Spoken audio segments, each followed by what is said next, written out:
ஸ்ரீ கிருஷ்ண பலராமரின் பராக்கிரமம். பிரஹ்லாதனுடைய கொள்ளுப்பேரனும் அசுர சக்கரவர்த்தி பலியினுடைய மகனுமான பானாசுரன் மிகுந்த வலிமையுள்ளவன். அவனுக்கு 1000 கைகள் உண்டு. அவன் சிவபிரானை தனது பூஜையால் மகிழ்வித்தவன். சிவபிரானே அவனுடைய தலைநகரை பாதுகாத்து வந்தார். பானாசுரனின் மகளான உஷா ஸ்ரீ கிருஷ்ணச்சந்திரனின் பேரனான அனிருத்தனை கனவில் கண்டாள். அவள் மனதிற்குள் அவரையே தனது கணவனாக வரித்து கொண்டு விட்டாள். உஷா கூறியதால் அவளுடைய தோழி ஒருத்தி தன்னுடைய யோக கலையின் ஆற்றலால் இரவு தூங்கிக் கொண்டிருந்த அனிருத்தனை துவாரகாவிலிருந்து தூக்கி கொண்டு வந்துவிட்டாள்.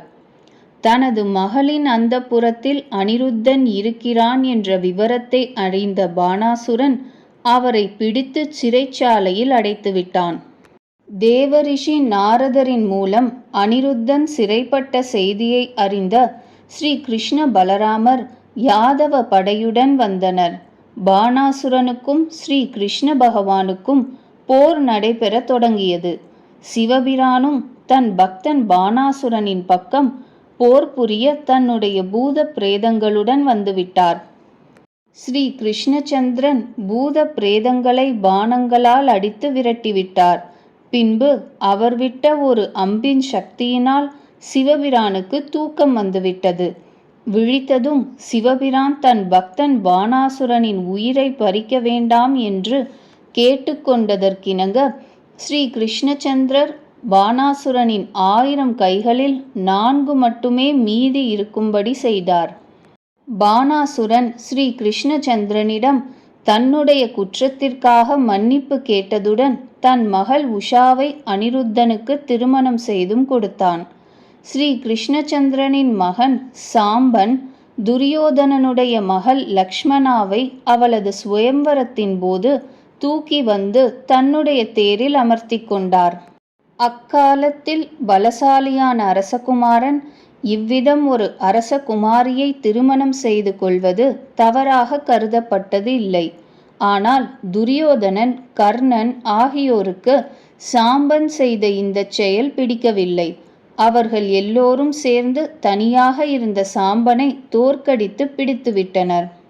இந்த செய்தி துவாரகாவை அடைந்தபோது ஸ்ரீ பலராமர் துரியோதனனுக்கு அறிவுரை கூற ஹஸ்தினாபுரத்திற்கு வந்தார்.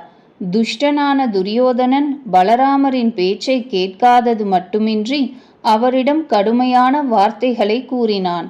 அதனால் பலராமருக்கு கோபம் வந்துவிட்டது. அவர் தன்னுடைய ஆயுதமான கலப்பையின் நுனியால் ஹஸ்தினாபுர நகரம் முழுவதையும் இழுத்து யமுனையில் தள்ள முயன்றார். நகர மாளிகைகள் ஆடவும் விழவும் தொடங்கவே பயம் காரணமாக துரியோதனன், கர்ணன் ஆகியோர் பலராமரை சரணடைந்து மன்னிப்பு கேட்டனர். துரியோதனன் தன்னுடைய மகளை சாம்பனுக்கே விவாகம் செய்து வைத்தான். ஒருமுறை பலராமர் நந்தகோபர், அன்னை யசோதா மற்றும் தனது அன்பான கோபர்கள் ஆகியோரை சந்திப்பதற்காக விரஜபூமிக்கு சென்றிருந்தார். அங்கு ஒரு நாள் பிருந்தாவனத்தை சுற்றியபோது நீராடுவதற்காக அவர் யமுனையை அழைத்தார்.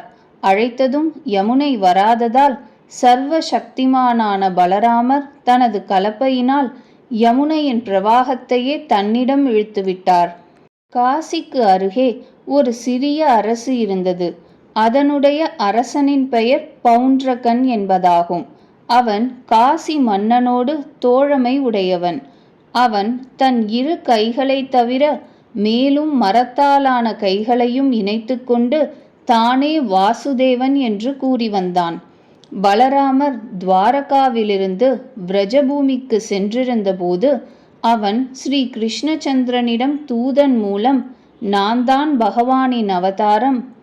ஆகையினால் நீ உன்னை வாசுதேவன் என்று கூறிக்கொள்ளாதே, அல்லது என்னோடு போருக்கு வா என்று கூறி அனுப்பினான். ஸ்ரீ கிருஷ்ண பகவான் தேரில் அமர்ந்து தனியாகவே சென்றார்.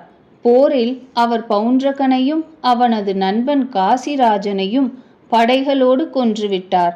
காசி மன்னனின் தலை ஸ்ரீ கிருஷ்ணனின் பாணத்தால் அறுபட்டு காசியில் சென்று விழுந்தது. அந்த தலையை கண்ட காசி ராஜகுமாரன் சுதக்ஷிணனுக்கு மிகுந்த கோபம் உண்டாயிற்று. அவன் ஸ்ரீ கிருஷ்ணனை பழிவாங்குவதற்காக ஒரு யாகம் செய்து கிருத்யை எனும் அரக்கியை தோற்றுவித்தான். அந்த கிருத்யா தீயின் உருவெடுத்து துவாரகையை எரிக்க புறப்பட்டு போய் சேர்ந்தது. ஆனால் ஸ்ரீ கிருஷ்ணச்சந்திரனின் சக்கரம் அதை அடித்து விரட்டவே அது பயந்து ஓடி காசிக்கே திரும்பிற்று. அது காசி ராஜகுமார் சுதக்ஷணனையே கொன்றுவிட்டது. திரேதா யுகத்தில் பகவான் ஸ்ரீ ராமரின் வானர படையில் த்விவிதன் எனும் பெயருடைய ஒரு வானரம் இருந்தது. ஆனால் பின்னால் ராட்சசர்களின் உறவினால் அது ராட்சச ஸ்வபாவத்தை அடைந்தது. யார் எத்தகைய மக்களின் சேர்க்கையில் வசிக்கிறார்களோ அப்படியே ஆகிவிடுகிறார்கள். த்விவித வானரம் ராட்சசர்களுடன் இருந்ததால் துஷ்டனாகிவிட்டது. மக்களுக்கு துயரம் தரத் தொடங்கியது.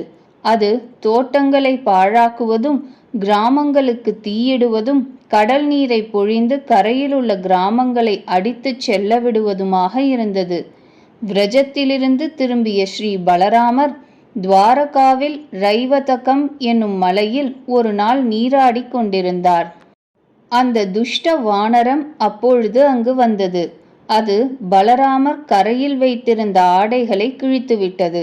பலராமர் முதலில் கல்லெறிந்து அதை பயமுறுத்த விரும்பினார். ஆனால் துஷ்ட த்விவிதன் ஒரு மரத்தையே பறித்து பலராமரை கொல்ல பாய்ந்தது. அதனால் த்விவிதனுக்கும் பலராமருக்கும் போர் மூண்டது. எல்லோருக்கும் துன்பம் விளைவித்த அந்த துஷ்ட த்விவிதனை பலராமர் கொன்று ஒழித்தார். ஒரு முறை தேவரிஷி நாரதர் துவாரகாவிற்கு வந்தார். அவர் தர்மராஜர் யுதிஷ்டிரர் ராஜசூய யாகம் செய்ய விரும்புவதாக தெரிவித்தார்.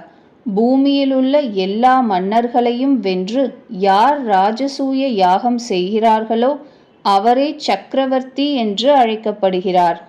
பாண்டவர்கள் பகவானான ஸ்ரீ கிருஷ்ணனின் சிறந்த பக்தர்கள். பாண்டவர்களின் தாய் குந்தி தேவி ஸ்ரீ கிருஷ்ணச்சந்திரனின் அத்தையாவார். ஆகையினால் யுதிஷ்டிரருடைய யாகச் செய்தி கிடைத்ததும் ஸ்ரீ கிருஷ்ண பகவான் தனது அரசியர்களுடனும் புதல்வர்களுடனும் மிகப்பெரிய சேனையுடனும் பாண்டவர்களின் தலைநகரமான இந்திரபிரஸ்தம் சென்றார். யுதிஷ்டிரர் மிகுந்த மரியாதையோடு ஸ்ரீ கிருஷ்ண பகவானை வரவேற்றார். ஸ்ரீ கிருஷ்ணச்சந்திரனின் கட்டளைப்படி அர்ஜுனனும் பீமனும் நகுலனும் சகாதேவனும் 4 திசைகளுக்கும் சென்றனர். அவர்கள் எல்லா மன்னர்களையும் வென்றனர். ஆனால் மகத மன்னன் ஜராசந்தன் வெல்லப்படவில்லை. ஜராசந்தன் வலிமை மிக்கவன். அவன் பல மன்னர்களை வென்று தன் நகரில் சிறைப்படுத்தி இருந்தான். அவர்களை கொன்றுவிட விரும்பினான். அந்த கதியில்லாத மன்னர்களின் உயிரை காப்பாற்றுவதற்காக ஸ்ரீ கிருஷ்ண பகவான் பீமசேனனுடனும் அர்ஜுனனுடனும் மகத தேசத்திற்கு சென்றார். அங்கு பீமசேனன் ஜராசந்தனை தனியாக கதா யுத்தம் புரிய வலுவில் அழைத்தார். ஜராசந்தனும் பீமசேனனும் போரிட்டனர். கடைசியில் பீமசேனன் ஜராசந்தனை பூமியில் அறைந்து அவனை 2 கால்களை பற்றி உடலை பாதியாக கிழித்து தாறுமாறாய் எறிந்தார். ஜராசந்தன் இறந்த பிறகு அவனுடைய மகன் சகதேவனை ஸ்ரீ கிருஷ்ண பகவான் மகத தேசத்திற்கு மன்னனாக்கினார். ஜராசந்தனின் சிறையில் இருந்த மன்னர்களை விடுவித்தார். அவர் அங்கிருந்து பீமார்ஜுனர்களுடன் இந்திரபிரஸ்தத்திற்கு திரும்பி வந்தார். தர்மராஜர் யுதிஷ்டிரரின் ராஜசூய யாகம் தொடங்கியபோது அதில் மன்னர்கள் அனைவருக்கும் தனித்தனியான பணி ஒதுக்கப்பட்டது. யார் மிக பெரியவர்களோ மகானோ அவர் மிகச்சிறிய பணியையும் சேவையாக செய்ய தயங்குவதில்லை.